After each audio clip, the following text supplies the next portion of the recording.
Hello dear friends, HS education call में आपका स्वागत है। आज का हमारा जो टॉपिक होगा वो लिनन से ही होगा, जिसमें कि हम लिनन की विशेषताओं के बारे में पढ़ेंगे। इसके पहले हमने लिनन का उत्पादन कैसे होता है, लिनन की हार्वेस्टिंग कैसे की जाती है, लिनन की खेती किस प्रकार से की जाती है और लिनन के इतिहास के बारे में जान चुके हैं। तो आज के टॉपिक में हम पढ़ेंगे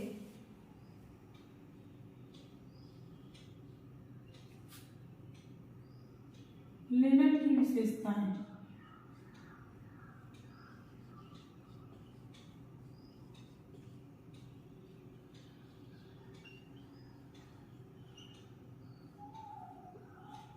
जब हम लिनन की विशेषताओं की बात करते हैं तो लिनन की विशेषताओं को दो भागों में बांटा गया है। जैसा कि लिनन के जो वस्त्र हमारे होते हैं वो ऐश्वर्य एवं वैभव के सूचक होते हैं।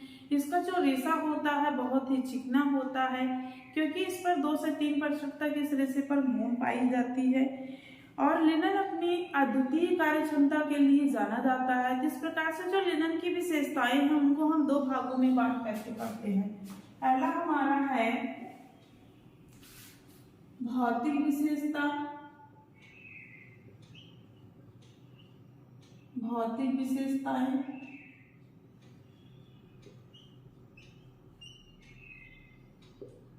दूसरा है रासायनिक विशेषताएं।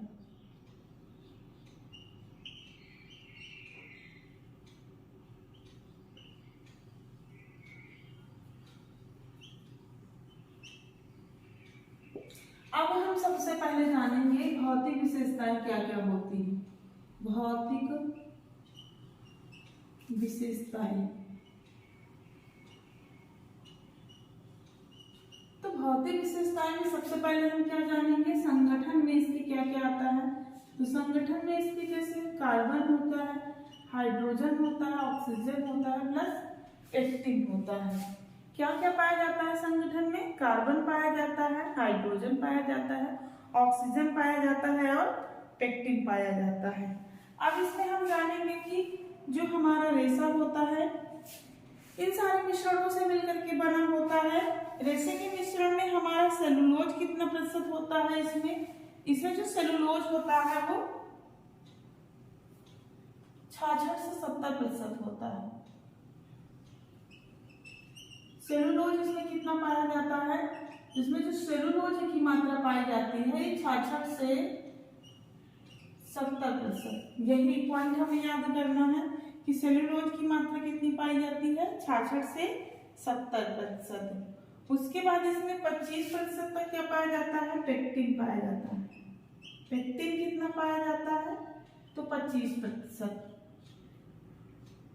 और इसमें क्या पाया जाता है पेक्टिन के बाद, जो है पेक्टिन जो है 5 से 8% तक इसमें अशुद्धियां पाई जाती हैं। अशुद्धियों की अगर हम बात करें तो अशुद्धियां जो पाई जाती हैं 5 से 8%। तो संगठन में हमने क्या क्या जाना, हमने जाना जो संगठन होता है हमारा जो है लिनन का, उसमें कार्बन पाया जाता है, हाइड्रोजन, ऑक्सीजन और पेक्टिन। इन सारी चीजों के मिश्रण से हमारा लिनन तैयार होता है। अगर हम उसमें सेलुलोज की बात करें कितना पाया जाता है, तो 66 से 70% तक हमारा सेलुलोज पाया जाता है। पेक्टिन की बात करें तो 25% हमारी क्या पाई जाती है, पेक्टिन पाई जाती है। अशुद्धियों की हम बात करते हैं तो 5 से 8% अशुद्धियां पाई जाती हैं। अब इसके हम लंबाई की बात करेंगे। सेकेंड है लंबाई। लिनन का रेशा जो होता है लंबाई में कैसे जाना जाता है, तो लंबाई में अलग अलग होता है। हमारा पौधा जितना सीधा होता है, इसके तने जितने सीधे होते हैं, रेशा उतना ही इसका लंबा होता है। लेकिन इसकी लंबाई जो होती है सामान्यतः कितने इंच की होती है, तो 10 से 20 इंच तक हमारा यह पौधा लंबा होता है। जो लिनन का रेशा होता है लंबाई किस पर निर्भर करती है, तो लिनन के पौधे पर निर्भर करती है। पौधा हमारा जितना सीधा होता है रेशा उतना लंबा होता है। और इसकी सामान्यतः अगर हम लंबाई की बात करते हैं कि कितना लंबा रेशा इसमें पाया जाता है, तो अगर इसमें हम लंबाई की बात करते हैं तो 10 से 20 इंच तक हमारा रेशा लंबा पाया जाता है। उसके बाद अगला हम बात करेंगे रचना व रूप। रचना व रूप। तो इसकी जो रचना होती है लिनन की कैसे होती है, स्कोप से देखते हैं तो इसका जो रेशा होता है एकदम सीधा होता है, चिकना होता है, चमकदार होता है। इसमें किसी भी प्रकार के रुए या बाल नहीं पाए जाते हैं। लेकिन अगर इसको हम जब माइक्रोस्कोप से देखते हैं तो हमारे पेक्टिन में बांस के समान गांठें दिखाई देती हैं, क्योंकि पेक जो होता है हमारा लिनन जो होता है इसमें ऐसे जो है गांठें पाई जाती हैं। जब इसको अर्धविक्षरी यंत्र से देखते हैं, माइक्रोस्कोप से देखते हैं, हमारा जो रेशा होता है या चिकना होता है, लंबा होता है, चमकदार होता है और वानस्पतिक जगत का यह सबसे लंबा रेशा होता है। इसमें किसी भी प्रकार के रोए नहीं पाए जाते हैं, लेकिन इसमें जो है बांस के समान गांठ के निशान पाए जाते हैं। उसके बाद अगला हम मजबूती जानेंगे। इसमें क्या होता है, रचना रूप में बांस के समान गांठ दिखती है।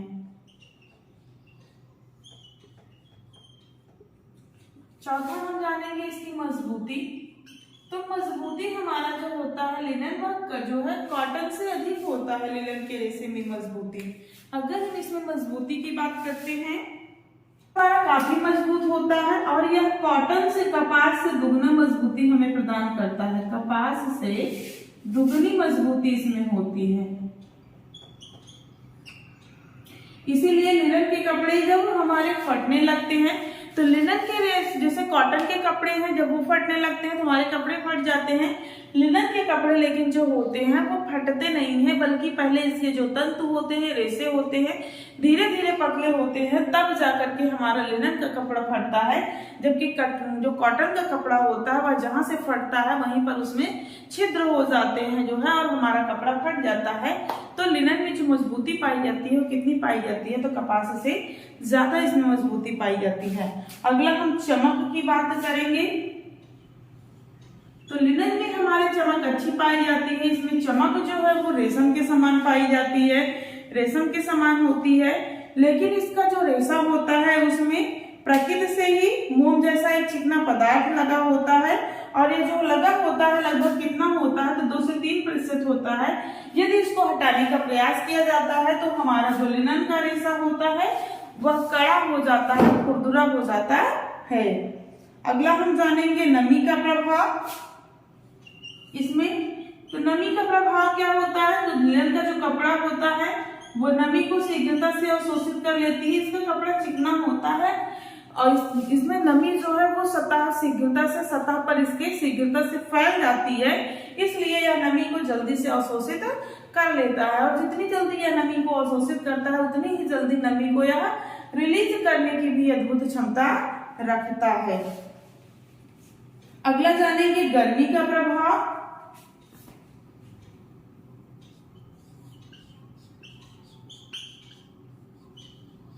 तो लिनन का जो रेशा होता है इसमें गर्मी का प्रभाव नहीं होता है। यह कपड़ा जो होता है हमें ठंडक प्रदान करता है, ताजगी देता है। यह हमारे शरीर की गर्मी को बाहर निकाल देता है और बाहर की ठंडी वायु को हमारे शरीर में प्रवेश करने देता है, इसलिए इस पर गर्मी का कोई प्रभाव नहीं पड़ता है। और इसे धोने और सुखाने में भी कोई दिक्कत नहीं होती है, आसानी से सरलता से इसे धोया और सुखाया जा सकता है। अगला जानेंगे कीड़ा इसमें लगता है कि नहीं लगता है। तो कीड़ा नहीं लगता है इस कपड़े में, हमारे सेलुलोज के जगत है, कीड़ा का प्रभाव इस पर नहीं होता है। कीड़ा का प्रभाव नहीं लगता है, नहीं होता है इस पर, कीड़ा का प्रभाव इस पर नहीं होता है। उसके बाद अगला हम जानेंगे इसमें नमी और शोषकता का गुण। आगे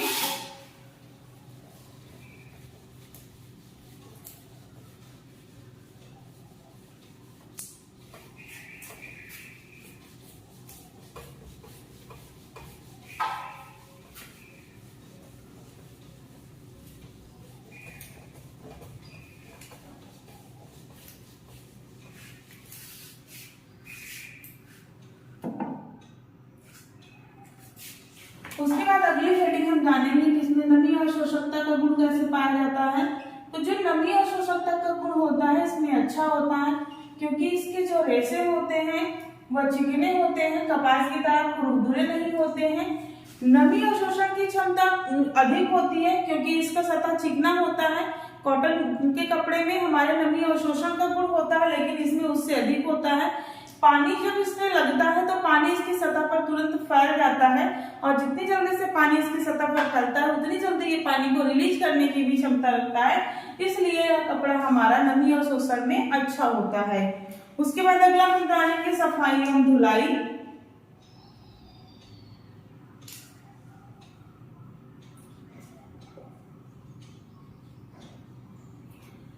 तो हमारे जो लिनन के कपड़े होते हैं इसकी सफाई और धुलाई करनी बहुत आसान होती है, बहुत ज्यादा इसकी देख रेख की आवश्यकता नहीं होती है, बहुत ज्यादा रखरखाव की आवश्यकता नहीं होती है। हाँ, धूप में इसके कपड़े को हमें नहीं सुखाना चाहिए क्योंकि वह कलर फेड कर देता है, इसके कलर निकल जाते हैं। सरलता से हम इसकी सफाई एवं धुलाई कर सकते हैं। उसके बाद हम जानेंगे जो है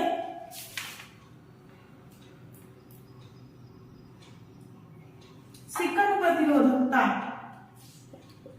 सिकन प्रतिरोधकता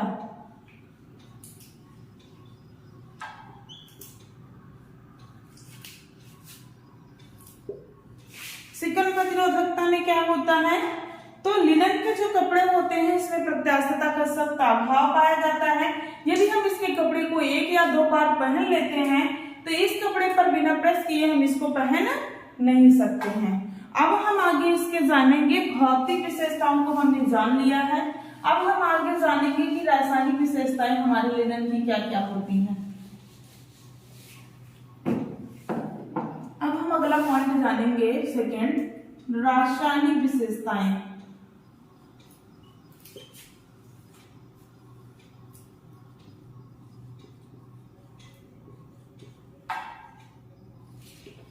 सबसे पहले हम रासायनिक विशेषताओं में क्या जानेंगे, तो सबसे पहले हम रासायनिक विशेषताओं में जानेंगे रंग का प्रभाव।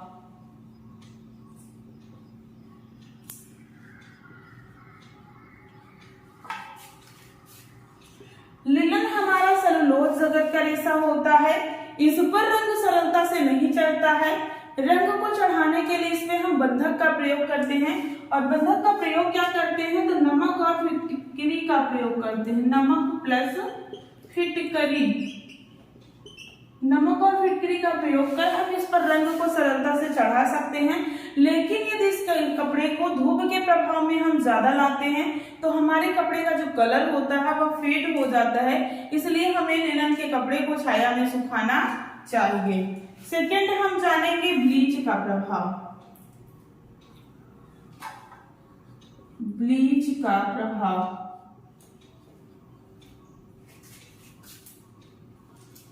तो ब्लीच का प्रभाव हानिकारक पड़ता है लिनन के रेशे पर। लिनन के रेशों पर ब्लीच का प्रभाव हानिकारक पड़ता है। यदि लिनन के कपड़े को ब्लीच किया जाता है तो जो लिनन के रेशे होते हैं वो पीले होते हैं। लेकिन यदि इस पर हम ब्लीच करते भी हैं तो कौन सी ब्लीच का प्रयोग करते हैं, तो सोडियम हाइड्रोक्लोराइड ब्लीच का प्रयोग किया जाता है।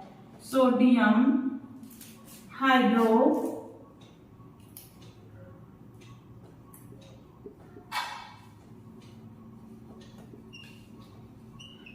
हाइड्रोक्लोराइड जो हमारी घरेलू ब्लीच होती है उसका हम प्रयोग कर कपड़े पर ब्लीचिंग एजेंट का कार्य कर सकते हैं। उसके बाद अगला है पसीने का प्रभाव।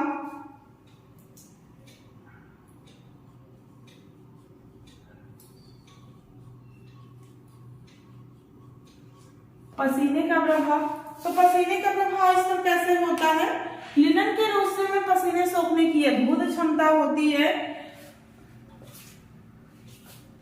परंतु यदि पसीना जो है, पसीने की जो प्रकृति होती है हमारी अम्लीय होती है तो वह कपड़े के तंतु को हानि पहुंचाती है। और यदि हम पसीने लगे हुए कपड़े को ऐसे ही रख देते हैं, उसको धुल कर उसकी सफाई कर नहीं रखते हैं तो हमारे तंतु वहीं से फट जाते हैं। इसलिए जो है हमें लिनन के कपड़े को जब भी हम कैरी करते हैं, पहनते हैं, तो उसके पश्चात हमें लिनन के कपड़े को धुल करके तभी उसको स्टोर करना चाहिए। पसीने का प्रभाव बहुत ज्यादा बुरा नहीं पड़ता है, लेकिन अगर पसीने की प्रकृति हमारी अम्लीय होती है तो हमारे तंतु वहां से कमजोर हो जाते हैं और इसके रेशे वहां से फट जाते हैं। अगला है अम्ल का प्रभाव।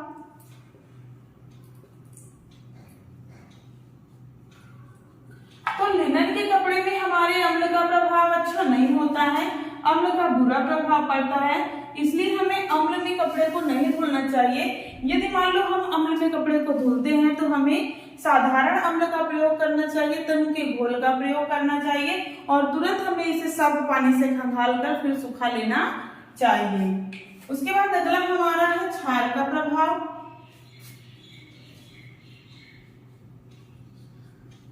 तो क्षार का प्रभाव इस पर अच्छा पड़ता है, लेकिन बहुत क्षारयुक्त साबुन का प्रयोग नहीं करना चाहिए, बहुत क्षारयुक्त पानी का प्रयोग नहीं करना चाहिए, क्योंकि इससे हमारे रेशे पीले पड़ जाते हैं। हमें कपड़े की सफाई हमेशा मृदु एवं साफ जल से करना चाहिए। तो इस प्रकार से ये थी हमारे लिनन की विशेषताएं। इसमें हम कुछ पॉइंट को और आपके क्लियर करना चाहेंगे।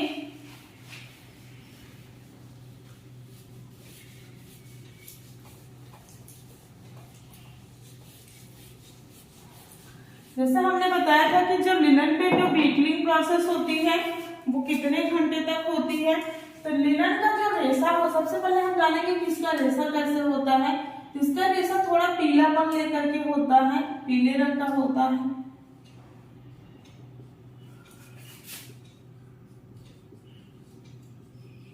रेशा लंबा कितना होता है इसके, इसलिए याद करने की जरूरत है। 10 से 20 इंच लंबा होता है।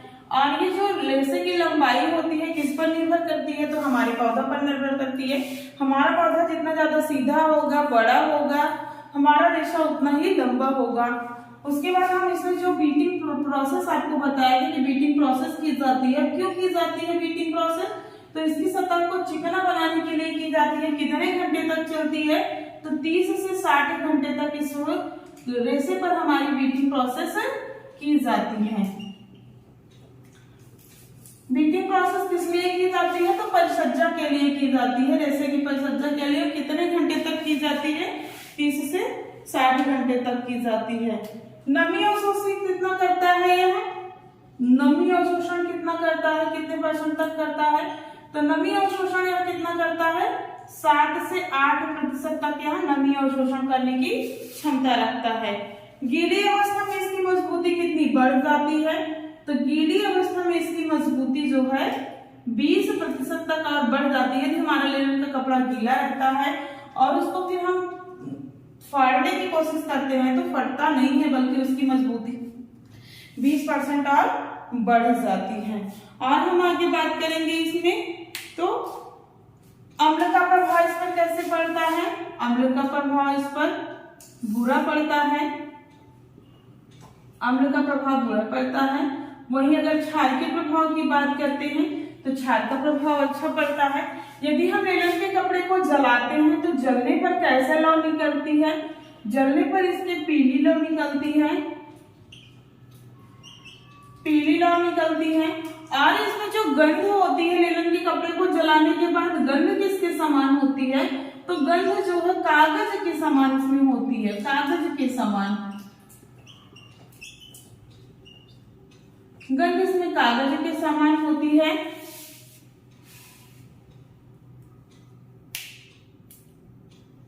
रंग इस पर बहुत मुश्किल से चढ़ता है। रंग के लिए हम इसमें बंधक का प्रयोग करते हैं और क्या करते हैं, तो फिटकरी और नमक का प्रयोग इसमें किया जाता है।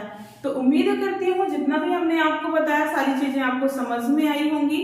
आपको अगर हमारा पढ़ाया हुआ समझ में आ रहा है तो आप हमारे चैनल को सब्सक्राइब कर लीजिए, अपने फ्रेंडों के साथ शेयर कर लिए और बेल आइकन को प्रेस कर लीजिए, जिससे आपको नेक्स्ट वीडियो की अपडेट मिलती रहे। Thank you.